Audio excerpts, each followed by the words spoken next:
Ma'am, we're approaching the sector. Drop out in 30 seconds, the navigator informed. A Radin wordbringer acknowledged the warning and returned to her seat at the periphery of the bridge as the captains sent commands from their central command chair. With a lurch, a tingling, and a jolt, the vessel fell out of its FTL cocoon.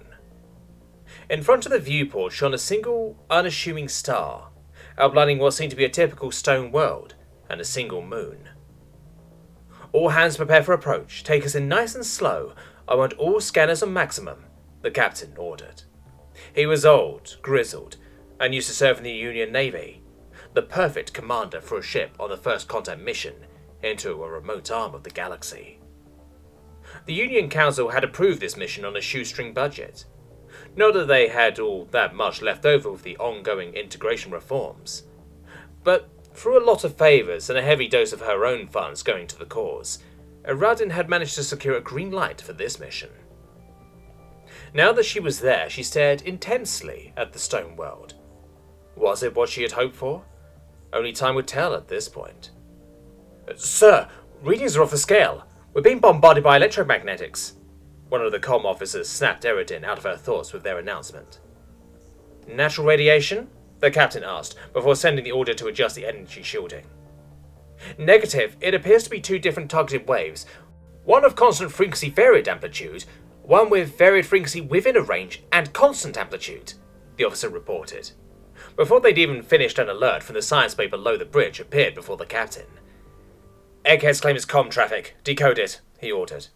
Yes, sir, came the unanimous response, followed by a mad dash.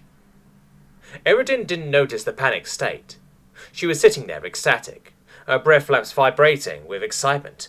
She had been right. Sir, another member of the bridge crew shouted. More incoming bombardments. Readings suggest a low-yield targeted photon beam. Analysing the pulse pattern now, they continued. The captain scratched at an old scar. Any chance of going for our defences? He asked the crew member who raised the alert. Negative. Wouldn't even cook a shrugged, let alone punch through a discovery shield, came the answer. The ship held steady as the minutes ticked by. The bombardments had kept up relentlessly, but no other escalation had been noted from the planet. By order of the captain, they were holding at the distance they'd arrived at. Report from the science base, sir, came the word. On screen, the captain ordered. The tension was palpable as the viewport shifted to the lead scientist standing at the comm console in the science bay. Captain, Lady Diplomat? The shaky demeanour of the lead researcher did little to hide his excitement. Report, please. What's hitting us? The captain asked. Yes, it's transmission, sir. Modulated waves containing an audio transmission.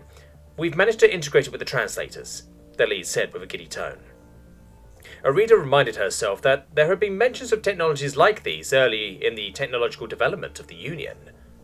With a sigh of relief, the captain ordered, Patch it to us. I want to hear this. Nodding readily, the scientist on screen pressed to the comm console, and immediately the audio changed. Vessel to rendezvous. This is not a hostile action. Please identify yourself and state your intentions. We will launch further vessels to commence contact protocols if you do not respond within 1 day, defined as 1 revolution around this planet's rotation. This message will repeat. Unidentified alien vessel, you are approaching the inhabited planet of Earth. Your presence has been detected, noted, and logged. We are dispatching a preliminary guard vessel. It just loops, the scientist stated, as the audio was returned to normal internal communication again. And the photon beam? The captain asked. From what we can tell, it's a binary communications method based on whether the beam pulse is on or not.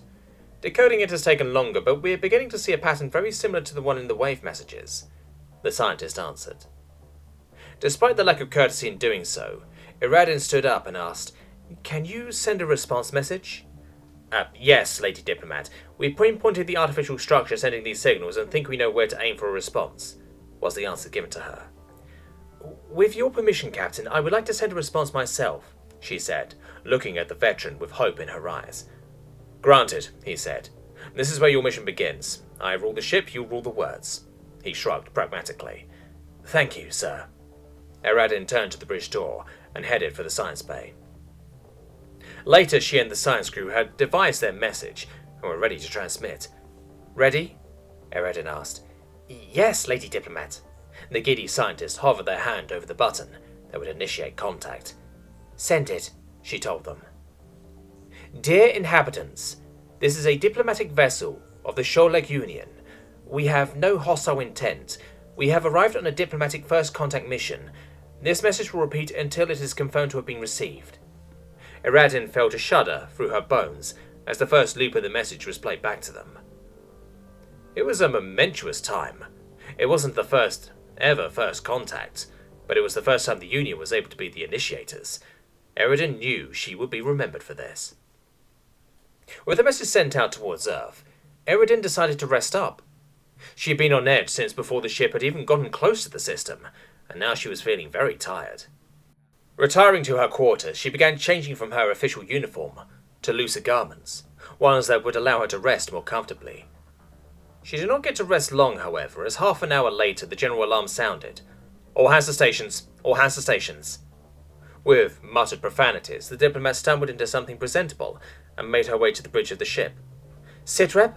she demanded when she entered, and noticed that the captain was looking quite calm. "Ah, Lady Diplomat, we're picking up an incoming vessel.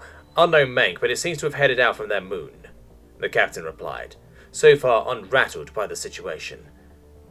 "Scanners have locked onto—" "Sir, you're not going to believe this," one of the bride crew stated before sending their feed to the main view screen. "Oh, I won't believe it, will I? Well, let's see here. Well, that is one ugly-looking ship," the captain replied, maintaining his unfazed attitude. "Sir, we're reading several nuclear fission signatures, one just beneath each of the dome protrusions, as well as 3 central fusion signatures, probably in the main power supply," the crewmate said, with a series of gasps. "Fission signatures? Why would they use fission?" Eradin wondered out loud. "Can't say, ma'am, but we have identified the central spine of the vessel as a massive electromagnetic line accelerator. Permission to speak freely, sir?" the crewman said, turning from the diplomat to the captain. "Don't stay on ceremony till you piss yourself," the captain grunted, his facade of calmness crumbling away. "Well, sir, I think that's a warship." "Aye, sounds likely. Got a mean centerpiece to it," he responded. "Deep scan results are in," another crew member announced before going pale. "Sir, those fission signatures, they're mounted on tanks of—" The second crew member trailed off as they double-checked the scanner results. "Well, speak up," came the captain's encouragement. "Well, they're cores just below critically surrounded by explosive compound, and they're mounted on tanks of pure liquid hydrogen and oxygen, sir. I think—" They didn't finish their sentence as the entire bridge crew looked at the ship in terror. "Bleeding gills. They mounted atomic weaponry on chemical rockets," the captain finished. The bridge was so still you could hear a strand of hair snap. Everyone stared at the sleek, incoming hulk, with the archaic armaments glistening. They stared at the sharp bow as it caught the light, and they saw the gouts of plasma from small openings pushing the ship onto the intended course. "What's that thing made of?" the captain asked, his tone more a demand than a question. "Readings say heavy alloys merged with nanocarbonate lattices, sir," the answer came in. "So that bow's a ram, huh?" the captain grunted. He was well aware that the ship they were in wasn't all that well armed or armoured. If they were engaged, the only thing they could hope for was to outrun their potential adversary. There's more, sir. We've counted 180 high-yield miniature photon accelerators. We think they're meant to counter the chemically propelled fission devices or similar," the crew member who had received the scan said, their voice reduced to a monotone droning. Also, about 500 mass accelerators with explosively accelerated physical rounds," they finished. At this point, the comm officer jolted upright at their station. "Incoming! High-power electromagnetic transmission, close match to the one from the planet," they said, staring at the instruments on their console with a hint of hope glinting in their eye. "Well, don't dawdle. Receive it and open communications," the captain barked. "Yes, sir. There's video information as well," the comm officer reported. "On screen, and send back both as well," the captain barked. Eradin moved up just behind the captain as she knew the internal camera had quite a limited area it could see. The view screen shifted, and the bridge of a ship became visible. It was far less elegantly built than theirs, with rough steel grating as a floor, and simpler button-based interfaces. In the central chair sat a pinkish pale creature, With only 2 eyes and a protruding growth in the centre of his face, at least the mouth was where it could be expected. With his relatively exposed neck, they could all confirm that it did not have the breath flaps of the Sholek. It wore a white uniform with bits of black detailing and golden decorations. Erick theorised that it carried naval connotations based on the insignias and the square of colours on the left of the uniform torso. They stared at each other for several seconds in silence, before the creature on the other ship opened his mouth to speak.